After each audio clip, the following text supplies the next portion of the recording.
है क्या मांग राज्यपाल से की है और क्या चर्चा हुई है? मैंने राज्यपाल महोदय से 6 दिन पहले समय लिया था, क्योंकि सांसद बनने के बाद मैं उनसे एक बार वैसे नूरपुर में भी मिल चुका था, वो किसी कार्यक्रम के सिलसिले से आए थे, और एक बार दिल्ली मिल गए थे, पर वो एक संयोग था और एक सांसद के नाते ये मेरा धर्म बनता था। तो मैंने माननीय राज्यपाल जी से 7-8 दिन पहले समय लिया था, तो मैं उस नाते केवल कर्टसी कॉल करने आया था। आज यही मिलने का कारण था।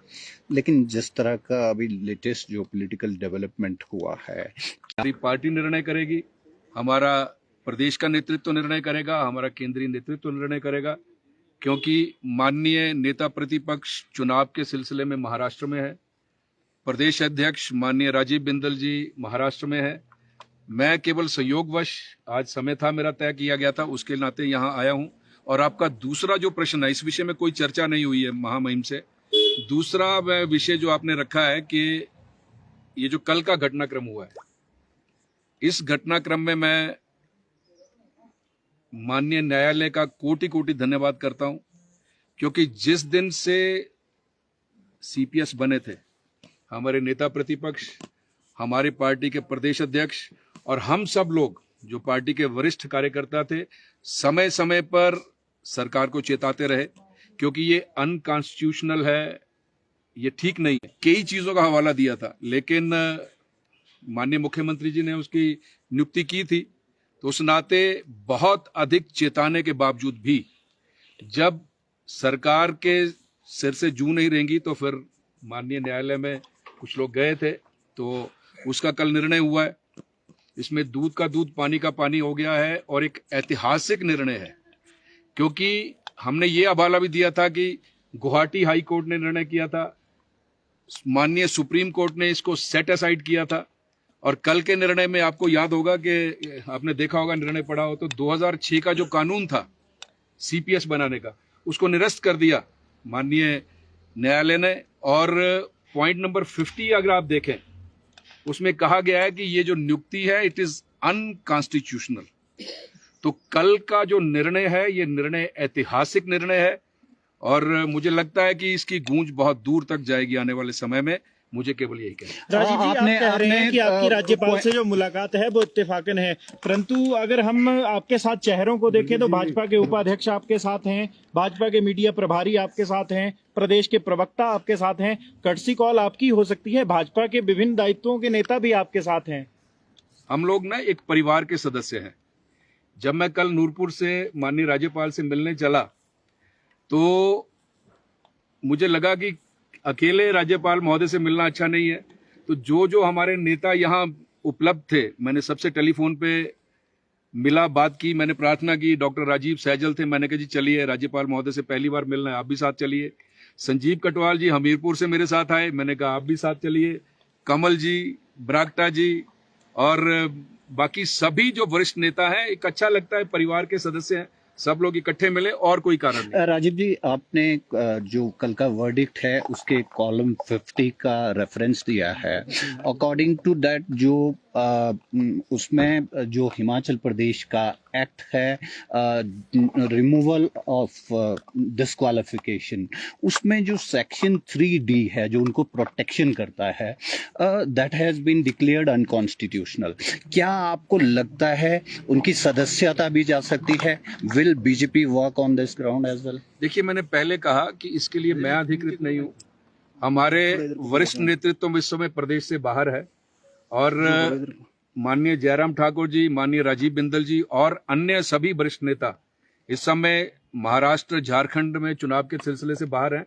जैसे ही वो यहाँ आते हैं, इस पे विचार किया जाएगा, गहन विचार किया जाएगा, ये करके केंद्र से निर्देश लेकर जो करना होगा उसके लिए पार्टी करेगी। ये पूरा है, अब उनके कैबिनेट रैंक भी जाने वाले हैं, और सरकार को लेकर भी उन्होंने टिप्पणी की कि अब ये सरकार ज्यादा दिन रहने वाली नहीं है।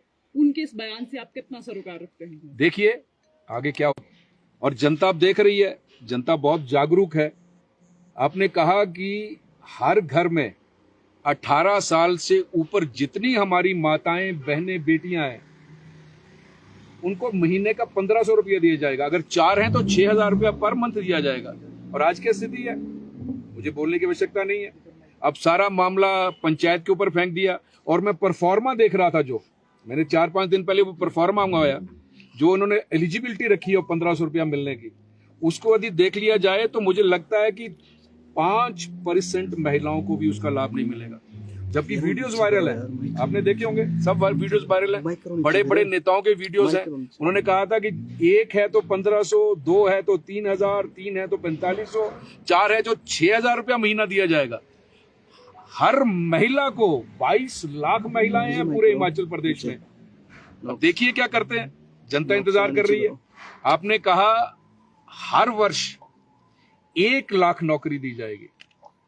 अगले महीने 2 वर्ष पूरे हो जाएंगे। जिस दिन 2 वर्ष पूरे हों, मैं आपसे प्रार्थना करना चाहता हूं कि श्वेत पत्र लीजिए हिमाचल प्रदेश की सरकार से। 2 वर्षों में 2 लाख नौकरियां दी जानी चाहिए थी। कितनी नौकरियां दी गई हैं, ये जवाब आप लोग ले सकते हैं दिसंबर में। और कितने निर्णय किए, और कितने 300 यूनिट बिजली फ्री दे देंगे। माननीय जयराम ठाकुर जी इस प्रदेश के मुख्यमंत्री थे, कोई वादा नहीं किया था हमने। जब हम सत्ता में आए थे, हमने कोई वादा नहीं किया था कि हम बिजली मुफ्त देंगे। जयराम ठाकुर जी को लगा कि ये पावर सरप्लस स्टेट है और इस समय हम इस स्थिति में है कि हम दे सकते हैं, तो 125 यूनिट बिजली फ्री दी और वो हुआ। आप सबने देखा। इस सरकार ने अपने एजेंडे में लिख दिया, मैनिफेस्टो में, कि हम 300 यूनिट बिजली फ्री देंगे। और आज क्या स्थिति है, क्या फ्री देनी थी? जो 125 यूनिट बिजली दी गई थी हिमाचल सरकार की दौर से माननीय जयराम ठाकुर जी के द्वारा, उसको भी रोक दिया गया है। और इंतजार कीजिए, बिजली कितनी महंगी होने जा रही है हिमाचल प्रदेश में, ये आप आने वाले समय में देखेंगे। जनता इंतजार कर रही है अब तो आने वाले विधानसभा के चुनाव का। और क्या स्थिति इस सरकार की होगी, इसका अंदाजा हम और आप भी नहीं लगा सकते, मैं कहना चाहता हूं। राजीव जी, जो प्रदेश के भाजपा के अध्यक्ष है, उनका कार्यकाल समाप्त हो रहा है। सूचना है कि आप भी अध्यक्ष की दौड़ में हैं, जो नया अध्यक्ष बनना है पार्टी का। आप तैयार हैं क्या? आगे बढ़ाया जाए आप तैयार हैं क्या? मैं भारतीय जनता पार्टी का कार्यकर्ता हूं और देखो, अब तो मुझे 39वां वर्ष हो गया इस पार्टी में काम करते करते। और मेरा ट्रैक रिकॉर्ड है, आप सब भी जानते होंगे कि पार्टी ने जो कुछ मुझे आज तक दिया, मीठा, खट्टा, कड़वा, उसको भगवान का प्रसाद समझ के ग्रहण किया। और पार्टी ये निर्णय करती है। और मैं इस विषय पर तो इसलिए भी कुछ नहीं बोल सकता क्योंकि मैं प्रदेश का चुनाव अधिकारी हूं। मेरा जिम्मा इस बार प्रदेश का चुनाव करवाने का है, मैं चुनाव अधिकारी हूं, तो इसलिए इस विषय पे मैं कोई टिप्पणी नहीं करूंगा। भारतीय जनता पार्टी में करता, मैं केवल अपनी बात नहीं कर रहा हूं, कभी भी कोई कार्यकर्ता किसी चीज की इच्छा नहीं करता। हमारा नेतृत्व है, इतना पारखी नेतृत्व है, किस कार्यकर्ता को किस समय किस स्थान पर खड़ा होना है वो पार्टी का नेतृत्व निर्णय करता है।